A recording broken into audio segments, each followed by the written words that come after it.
بہرحال میں تھوڑا سا مجاہدات پہ کو وقت کم رہ گیا ہے، مجاہدات سا عرض کر دوں. اب ہمارے شیخ کے مجاہدات، ہاں ایک اور مجاہدہ پہلے بھی شاید عرض کیا تھا، جو میں نے جب سے یاد ہے دیکھ رہا ہوں، ہر وقت باوضو رہنا حضرت کی عادت مبارک ہے.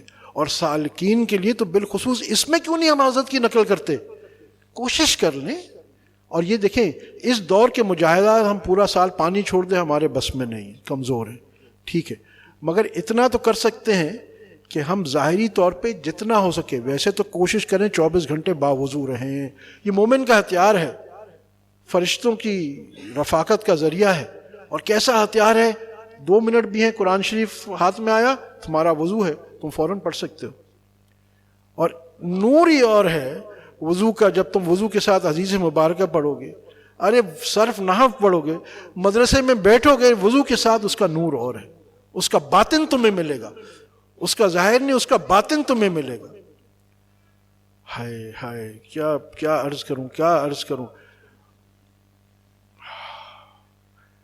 لوگوں نے تو دینی کتابوں کا مطالعہ بے وضو نہیں کیا، اپنے شیخ سے بات کرنے کبھی بے وضو بات نہیں کی. ایسے لوگ بھی ہیں کہ مجھے ایک واقعہ یاد آ گیا. حضرت ڈاکٹر اسماعیل میمن صاحب دامت برکاتہم عالی کا، انہوں نے فرمایا ان کو اور حضرت صوفی اقبال صاحب کو 7 حضرت شیخ الحدیث رحمۃ اللہ علیہ نے اعتکاف میں اجازت دی تھی.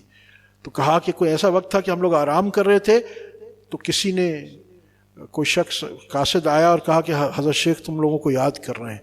تو ہم کہا ہماری عادت تھی کہ ہم شیخ کے پاس بے وضو نہیں جایا کرتے تھے، مگر اس نے کہا کہ نہیں، حضرت کہہ رہے ہیں فوراً آؤ.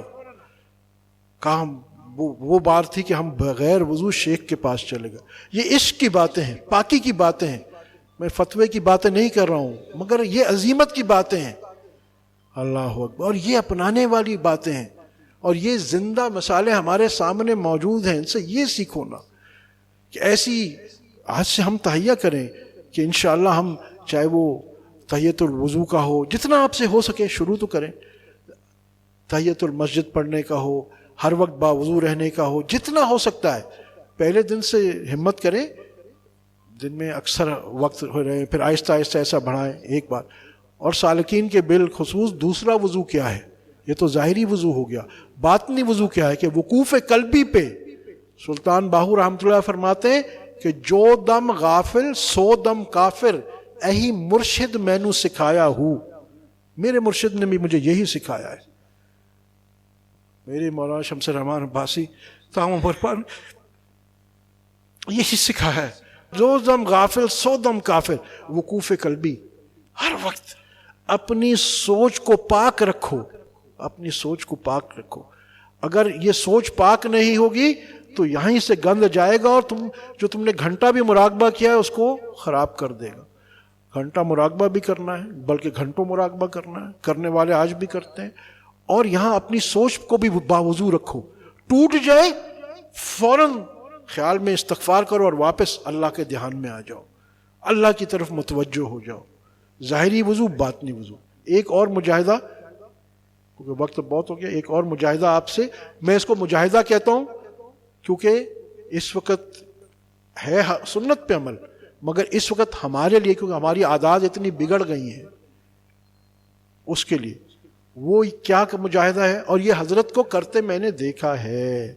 جنہوں نے حضرت کو وضو کرتے دیکھا ہے وہ گواہ ہے کہ جب حضرت نکلتے ہیں اعتکاف میں تو باہر نظر آ جاتا ہے کہ حضرت یہاں ایک وضو انہوں نے دھویا اور ٹوٹی بند کر دی.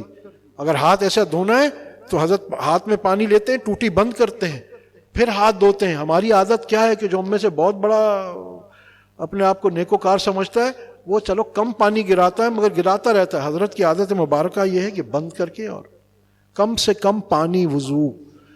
ہاں اب ایک کوشش کر لیں جتنے کم سے ہو سکے.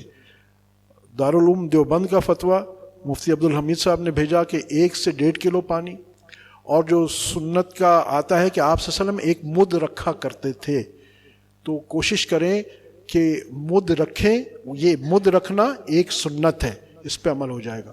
پھر اتنی مقدار سے پانی، تقریباً 775 سے 800 ملی لیٹر، یعنی سمجھے کہ 1 لیٹر کی اگر ہم یہ نیسلے کی بوتل لے لیں اور اس میں اندازہ لگا لیں کہ 800 کم و بیش، اور کوشش کریں کہ ہم اتنے پانی سے وضو شروع کر دیں. یہ اس دور کا مجاہدہ ہے. اگر مفتی صاحب نے مجھے بتایا کہ ضرورت کے تحت آپ نے زیادہ پانی استعمال کر لیا تو بلا کراہت جائز ہے، یہ نہیں.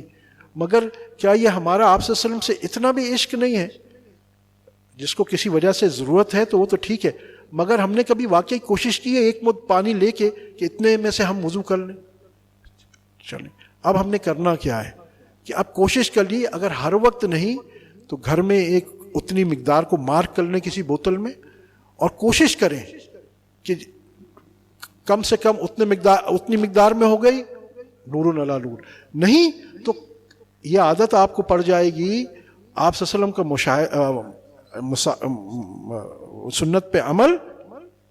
اور اس دور کا یہ مجاہدہ ہے کیونکہ ہمیں اب عادت نہیں رہی نا، تو اس دور کا ایک مجاہدہ میں عرض کرتا ہوں کہ ظاہری باطنی وضو، اور دوسرا مجاہدہ باہر کا کھانا. ہمارے اکابرین تو بالکل نہیں کھایا کرتے تھے. فضل علی مسکین پوری رحمۃ اللہ علیہ جب سفر پہ جاتے تو ستو اپنے ساتھ لے کے جاتے اور ستو پھانکتے. ان کی بات میں اب کھانے پہ بتاؤں تو اس کا ایک الگ نور ہوتا ہے، باہر کے کھانے کی ظلمت ہوتی ہے. مگر آج ایک ماحول بن گیا کہ ہم ہفتے میں 4 بار باہر کا کھاتے ہیں. تو میں یہ نہیں آپ کو کہتا ہمت کریں تو بہت اچھا، مگر کوشش کریں کہ 4 بار کھاتا ہوں تو اب 1 بار کھاؤں گا. کم سے کم گھر کا کھانا کھائیں. پھر اس میں آگے ہم چلیں گے کہ گھر میں بھی باوضو پکے، ایک ذکر سے پڑھے. دیکھو اگر کچھ کرنا ہے تو یہ عزیمت پہ عمل کرو گے تو پھر وہ جو بننا تو تم جنید بغدادی چاہتے ہو اور حرکتیں ہماری دیکھو، ایسے نہیں. ذالک فضل اللہ یؤتیہ من یشاء، اس کی مرضی ہے، مگر اس نے بھی ایک قانون، ولایت کا ایک قانون بنایا ہوا ہے کہ یہ مجاہدات کرو گے. آپ صلی اللہ علیہ وسلم نے مجاہدات کیے تو میں اور آپ کیا ہیں. تو دوسری چیز ہم نے کیا کرنی ہے، ایک تو وضو کا میں نے عرض کر دیا ظاہری اور باطنی طور پہ، اور دوسری چیز ہم نے اپنے حضرت میں بھی دیکھا کہ باہر کے کھانے کا کوئی لے آیا تو ٹھیک ہے کھا لیا، یا کسی شادی پہ گئے، ورنہ گھر کا بہت سیدھا سادہ کھانا. حضرت کا کھانا بہت سمپل ہے. ایک گھر کی کدو حضرت پسند فرماتے ہیں، اور وہ سیدھا سارا سالن اور سیدھی سادی چپاتی، کوئی نخرہ نہیں. اور آج تک حضرت کی زبان سے میں نے کسی کھانے کے بارے میں یہ نہیں سنا کہ یار اس میں نمک کم ہے، اس میں یہ زیادہ ہے، اس میں کچھ نہیں. یہ عادتیں اپنانی ہیں ان سنتوں پہ. تو اب اس پہ ہم کوشش شروع کر دیں، کوشش شروع کریں، مدد اللہ کی آئے گی. تو انشاءاللہ یہ مجاہدات کریں گے. اب مختصر وقت بہت ہو گیا، مگر یہ باتیں پتہ نہیں زندگی اس فقیر کی رہے نہ رہے. میں چاہتا ہوں کہ شیخ کی قدر کر لیں، خدا کا نام.